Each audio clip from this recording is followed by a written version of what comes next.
Yeah. Yeah, I'm mixing this up. This is a commentary. Yeah, it's me. It's me. I'm dead, whatever my name is. Right now I'm talking to you within my conservatory. Oh god, I didn't even write a script for this. Ongezellig. Many of you know about it due to me posting a video that was quite a good hit with about like 5 people. Thank you very much for commenting. I feel not invisible. Thank you. You guys are the apple of my eye, whatever that means. That is a weird saying. Yeah, I'm back with the script now. Ongezellig. When I first found it, it was because of the soy jack memes. I saw people going crazy over it. These dumb bearded men with their big giant mouths and their pointy fingers. And I said to myself, this is funny. I think these slandering depictions of grown men are amusing. And then, of course, eventually, I ended up watching the actual animation.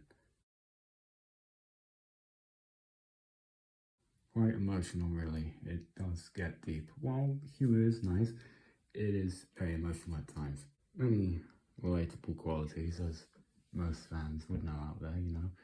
She has loneliness, introversion, anxiety, addiction. Watched through the audio I had so far, and I realized why I never started a commentary channel before. I hate the sound of my own voice so much, and I get so quiet for no reason. I know it's our job to help this guy and everything, but I think this guy's a lost cause. He's obviously made up his mind. Why don't we just cut our losses and get out of here? I hate it here! Anyway, like I was saying, yeah, so. Do you ever get the feeling like the world is out to fucking embarrass you? To just, like, fuck with you, you know? Like, supposedly, somehow, by coincidence, you are put in an unfortunate position where you're embarrassed, or some shit like that. Probably a new thing to you. You've never had that happen to you. But I see that shit happen to Maya so goddamn much. She comes into her room in the dark, turns on the light, and it's like, oh, hi. Who does that? Who the hell does... She somehow gets tied up by her own stuff. What are the chances? My fucks it up and makes the whole thing have to happen earlier, meaning that they have to work harder in a shorter amount of time. Of course, right before she locks in, my asks the worst question. And for some reason, asks another question and keeps pushing, and then asks the question. Takes control of Squidward's house and begins attacking the city, leaving the mayor to give Squidward community service for the damage he caused, even though SpongeBob and Patrick were in his house the whole fucking time and were responsible for everything. Is it funny? Sometimes in my life, I can hear this audience that isn't there just laughing at me whenever something happens. Like I spill milk.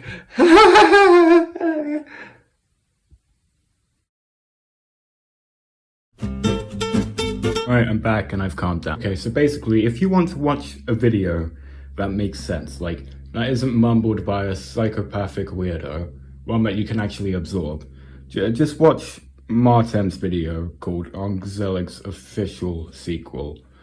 The one on Maya's diary. He has a way less ugly voice. He makes sense when he says things. He actually, you know, you can actually follow what he's saying. If you want anything here to make sense, just watch that video first. So let me explain my incredibly weird outburst yesterday, which wasn't yesterday for you. It was like 30 seconds ago in this video. Basically, I watch a lot of cartoons like these, and in these cartoons, normally, they're like parody animations like things. There's always this one character suffering, and there's this character that I like to call the tormentor. Either it's a dumb one that just is too innocent to understand things. Really, it goes like this. So you have the one that's suffering, doing their thing, living their life, and you have the tormentor. The tormentor does something of which they don't understand would bring pain to this character that is the one who is suffering. And jokes are made about it, rinse and repeat. I've seen this before in animation, I've seen this before in parodies. My first impression when I watched ongezellig for the first time, I confused it simply for just a haha funny type of thing. Just, look, this person's suffering. Maya's suffering. This is the comedy of the episode. That's how I interpreted it. I thought Coco was just, one of those just dumb characters which walks in on bad moments, accidentally makes the other one suffer despite having good intentions, but that is completely wrong. Coco really doesn't do anything wrong at all.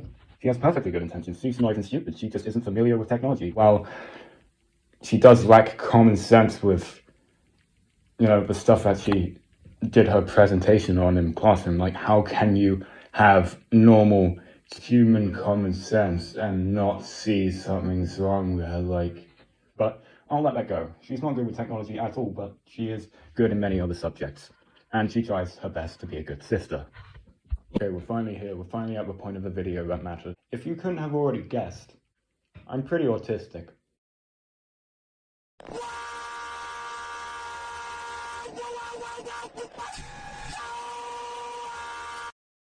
Most of you have definitely not guessed is that I have a thing called double empathy. Basically, let me put it in short. You see something happen to someone, and you understand it like it's happened to you. You have a strong sense of understanding for situations and people.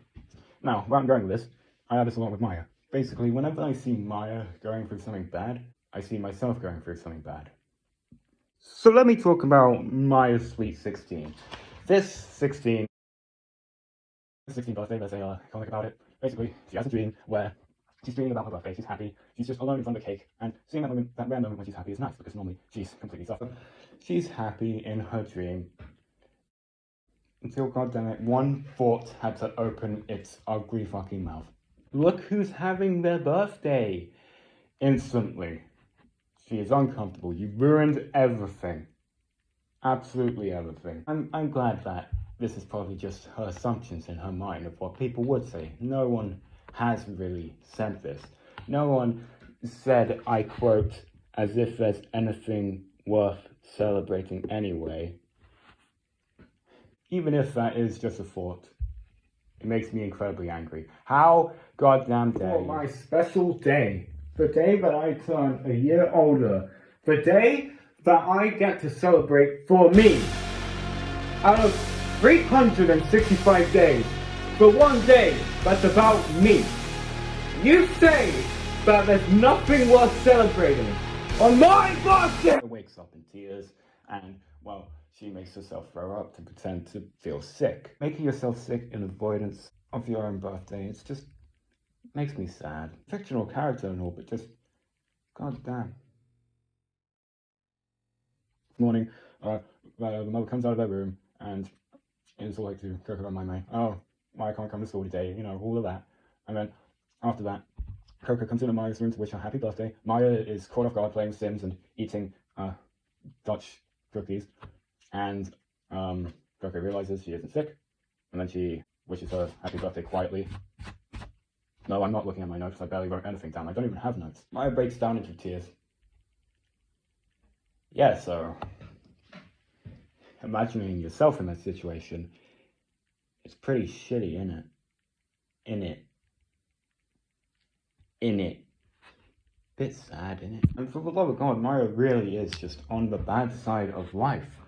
Throwing up, low weight, it's just like she's trapped in a situation where she's just rotting as a person, just growing weaker and weaker, and it's awful.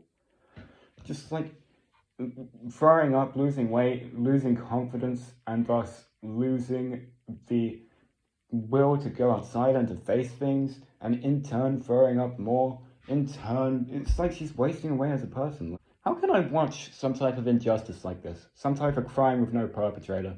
Like, how can I watch someone waste away like this? The worst part is that there's no one to get angry at. There's absolutely no one to get angry at. Well, apart from her parents, of course. I mean, your daughter is like, nearing 30 kilograms.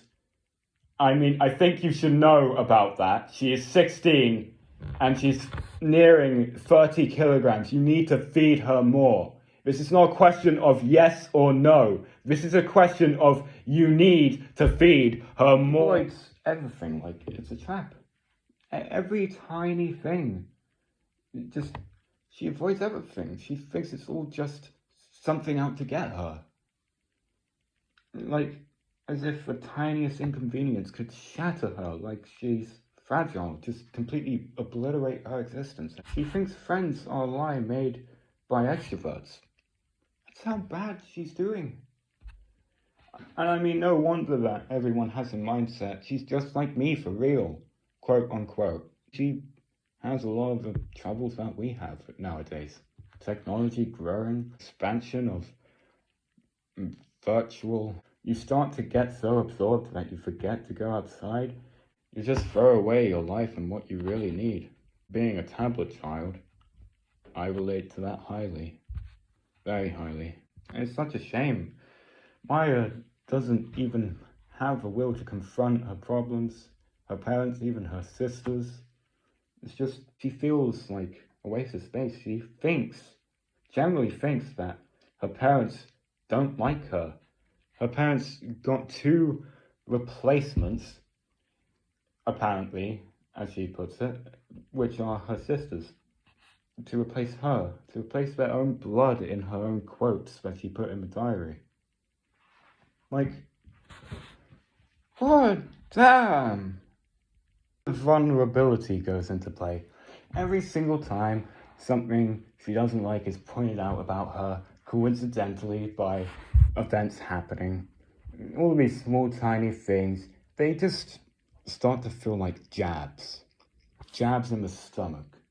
That's what they feel like from my perspective. It's like something's just mocking her, you know?